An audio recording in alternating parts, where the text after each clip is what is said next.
Ninamshukuru Mungu sana kunipa nafasi hii tena siku ya leo. Ninamshukuru Baba kwa kunipa nafasi. Bwana Yesu asifiwe. Kwa hiyo ninakuomba itege sikio lako ili tusikilize yale ambayo Mungu amekusudia ili tuzungumze mahali hapa, yatokayo mbinguni, ya kutujenga na kutupa hatua mpya.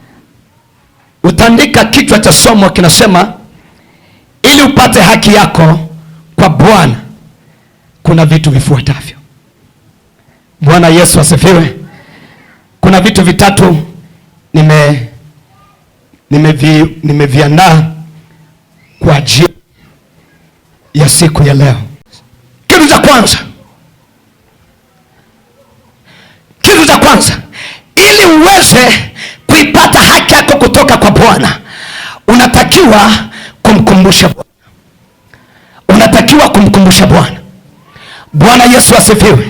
Haleluya. Kitu cha kwanza unatakiwa kumkumbusha Bwana. Bwana Yesu asifiwe. Haleluya. Katika kukumbusha maisha ya mwanadamu, unaweza ukawa unaishi katika ahadi ukadumu nazo kuna maisha yako. Watu wanakuahidi, au kuna vitu umeahidiwa, au kuna mtu amesema kukuahidi, lakini utakapotulia na kukaa kimya, kilicho cha kwako kitashindwa kuja kwako, kwa sababu umetulia na kunyamaza. Umeahidiwa sawa, na umeona kwamba nimeahidiwa kitu, lakini utakapokaa kimya, na yule aliahidi kitu naye atakaa kimya, kwa sababu anajua kwamba huyu nimemwahidi ana nafasi ya kunikumbusha ili nikampe kile ambacho nimemwahidi kumpa. Haleluya. Kwa hiyo unayo sababu ya kuwa na nafasi ya kumkumbusha Bwana kila kuitapo leo, kuwa Bwana anajua uliniahidi haki yangu naitaka, uliniahidi haki yangu naitaka, uliniahidi haki yangu naitaka. Sikiliza, Mungu amesema nikumbushe ili niweze kupatia haki yako, lakini pale mwanadamu anapoendelea kumkumbusha Bwana, na kuna vitu ambavyo Bwana anaachilia kwako namna hivi, hapa nistahili, nataka Bwana unipe vitu vikubwa namna hii. Sikiliza, kuna vitu ambavyo Mungu unapokubali na kukaa katika ahadi za Bwana, mnapomkumbusha Bwana, kuna vitu Mungu kwa kuwa ameahidi kwako anafanya tofauti na vile ulifikiria wewe. Haleluya. Halo. 43:26 Isaya, Biblia inasema, amen, unikumbushe ndio na tuojiane. Amen. Eleza mambo yako ndio upate kupewa haki yako. Amen. Bwana Yesu asifiwe. Haleluya. Bwana anasema unikumbushe, alafu tuojiane. Eleza. Unajua kuna kumkumbusha Mungu na kuanza kueleza yale mambo ambayo Mungu nataka akutendee, Mungu nataka akufanyie. Haleluya. Unapoanza kueleza, ndipo Mungu anaanza kuangalia, haya nilimwahidi kwamba nikumbushe, na ameanza kunieleza kama nilivyomwambia. Sasa anaangalia kile cha kufanya kwa kuwa umefanya nini, umemkumbusha. Lakini kuna vitu ambavyo wanadamu tunashindwa na tunachelewa kupokea kwa Bwana kwa sababu tumekuwa watu wa kunyamaza. Bwana Yesu asifiwe. Leo utaomba kwa nguvu kwa sababu kuna kitu kimekubana sana. Unaona, nilikuwa nataka nipate hiki, utalia na makamasi, lakini inapofika siku nyingine unachoka kabisa. Bwana Yesu unachoka kabisa. Unaona kwamba mbona sijisikia hata kuomba, sijisikia hata kuimba, sijisikia hata kufanya kitu chochote. Sikiliza, Biblia inasema kwamba usichoke. Anasema usifanye nini? Usichoke. Unatakiwa umkumbushe kila siku, kila wakati na kila saa. Wewe mkumbushe Bwana na mueleze kila ambacho unataka Mungu akufanyie. Haleluya. Unataka kufanyia nini? Wewe mueleze Bwana. Ili unavyoendelea kumkumbusha, ndipo Bwana anatengeneza kile anachotaka kukufanyia. Haleluya. Haleluya.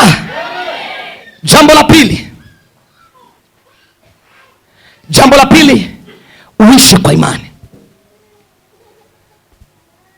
Jambo la pili, uishi kwa imani. Ili upate haki yako kwa Bwana, unatakiwa uishi kwa imani. Sikiliza, imani ni kuwa na uhakika ya mambo yatarajiwayo, ni bayana ya mambo yasiyoonekana. Sikiliza, katika imani unaweza kufungua mbingu kupitia imani yako. Unaweza kumshawishi Bwana kupitia imani yako, na unaweza watu wakakushangaa kupitia imani yako, kwa sababu wewe unachoangalia mbele, unaangalia kile ambacho kiko hapa, kwamba kiko hapa, hakiko kule, kiko hapa na ninaishi nacho na niko nacho. Bwana Yesu asifiwe. Lakini katika maisha yako umekuwa ni mtu wa kwamba siwezi, nimechoka, nimeshindwa, hayatawezekana, hayatakuwa. Sikiliza, kuna vitu ambavyo unatakiwa ukubali ya kwamba mimi ni mwana wa amsho, mimi ni mtoto wa Bwana, mimi ni mtoto wa Elia. Lazima niishi kama baba yangu anavyoishi. Baba yangu alikata tamaa, nami sitokata tamaa. Baba yangu hajarudi nyuma, nami sitorudi nyuma. Baba yangu hajasita kwa chochote, nami sitosita. Lazima upige hatua ya kusonga mbele. Haleluya! Imani inakufanya upasue. Unapasua hii nguzo hii, unaiona imesimama, lakini wewe umeipasua, umeona imegawanyika namna hii, kwamba baraka yangu hiyo hapo. Bwana sasa, alo, sikiliza, kuna vitu ambavyo unaweza ukafanya wanadamu wakakushangaa, ukasema huyu amechanganikiwa, huyu labda aziko sawa, labda kuna kananika mmoja ka glory kamoja kamefanya dini, kamedondoka. Kwa sababu kile unachofanya wewe katika ulimwengu wa mwili hayawezekani, lakini katika ulimwengu wa roho ndipo ulipo katika nafasi yako, kwa sababu unachoangalia ni kile ambacho Mungu amesema kwa ajili yako. Sikiliza, imani inamfanya mtu aweze kufanya vitu ambavyo havipo katika ulimwengu wa kawaida, viko katika level katika ulimwengu wa roho. Ndio maana mtu ambaye anaishi katika imani ni mtu asieleweka na hii. Sikiliza, kuna vitu unafanya kwa sababu Bwana ameahidi kukufanyia, nao unakaa katika tumaini ile kwamba vipo na unaishi navyo na vimekuwa vya kwako. Na ndivyo imani inataka. Ukikaa na mashaka na woga na wasiwasi, hakuna kitakachokuja kwako, maana kile Bwana anataka ujue kwamba imani ni kuwa na uhakika. Uamini kwamba vipo, uamini kwamba mimi ni mzima, uamini kwamba mimi ninaishi navyo, maana ni vya kwako, nimeandaliwa kwa vya kwako na vitakuwa vya kwako. Pokea kwa jina la Yesu. Haleluya! Mungu anakupenda. Twende hatua ya tatu ambayo ni mwisho kabisa. Inasema hatua ya tatu na ya mwisho. Hatua ya tatu na ya mwisho, uombe bila kukoma. Hatua ya tatu, ili uweze, ili upate haki yako kwa Bwana, unataka uombe bila kukoma. Mwambie jirani yako, omba bila kukoma. Mwambie tena, omba bila kukoma. Mwambie tena, omba bila kukoma. Mwambie tena, omba bila kukoma. Mwambie tena, omba bila kukoma. Mwambie tena, omba bila kukoma.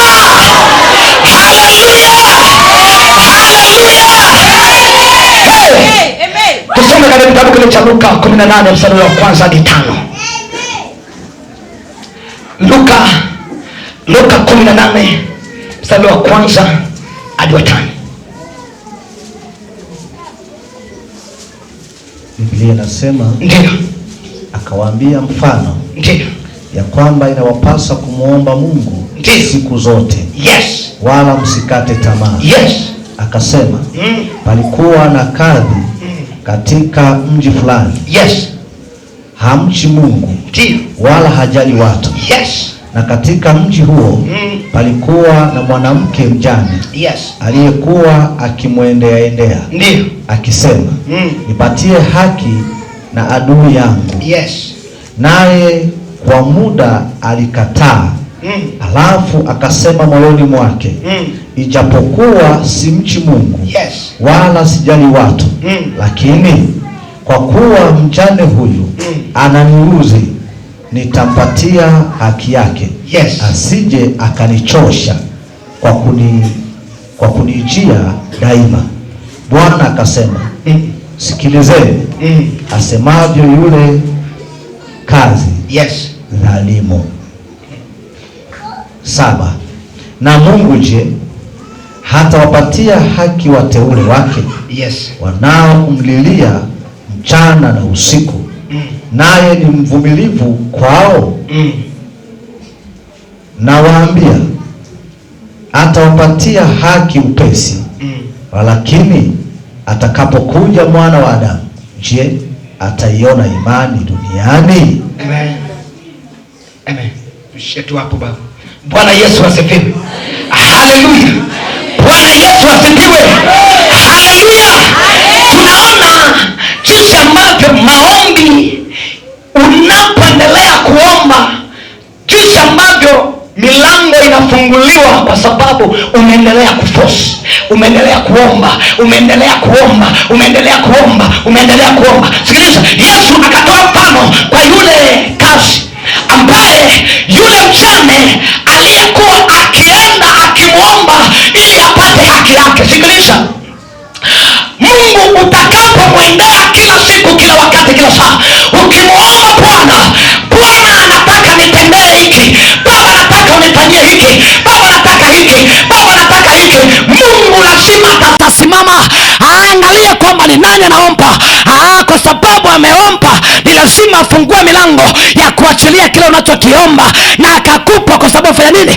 Umeforce kuomba. Haleluya. Sikiliza, yule kazi alitoa mamlaka ya kuweza kufanya jambo hilo, kwa sababu yule mama mjane alikazana kufanya nini? Kumwomba, nipe haki yangu, nipe haki yangu, nipe haki yangu. Akienda huko nipe, akienda huko nipe, akienda huko nipe, akienda huko nipe, akienda huko nipe. Hata kama ni wewe jamani, utashinda kutoa. Maombi ni ufunguo. Haleluya. Maombi ni ufunguo. Unafungua vile ambavyo vilikuwa vimefungwa, unafungua vile ambavyo vilikuwa vimefanya nini? Vimefungwa. Maombi yanakwenda kufungua, maombi yanakwenda kufanya nini? Kufungua, kwa sababu ufunguo ni maombi yako ambayo utakayoomba kwa bidii yako, kwa nguvu zako, kwa imani yako, kwa jitihada yako, ndio inakwenda kufungua. Yale ambayo yalikuwa yawezekane yanaanza kuwezekana, yale ambayo yalikuwa hayaonekani kwako yanaanza kuonekana, yale ambayo yalikuwa yapo unaanza kuyaona yanakuja. Haleluya, haleluya, haleluya, haleluya. Shetani atishiki kwamba unaishi katika agano hili. Hapana, shetani anatishika utakapomwita Bwana kupitia agano, utakapomwita Bwana kupitia madhabahu. Bwana atasimama na kusikia kwamba ni nani anasema ni fulani ananiita, yuko kwenye madhabahu ya uamsho, yupo ndani ya kivuli cha mtumishi wangu. Atasema ninakuja upesi, nakuja upesi. Mbona umeniita? Naiona bidii yako, naiona nguvu yako, naiona imani yako. Naye atashuka, kinachokusibu unafanya nini? Anakiondoa. Haleluya. Bwana Yesu asifiwe. Haleluya, haleluya.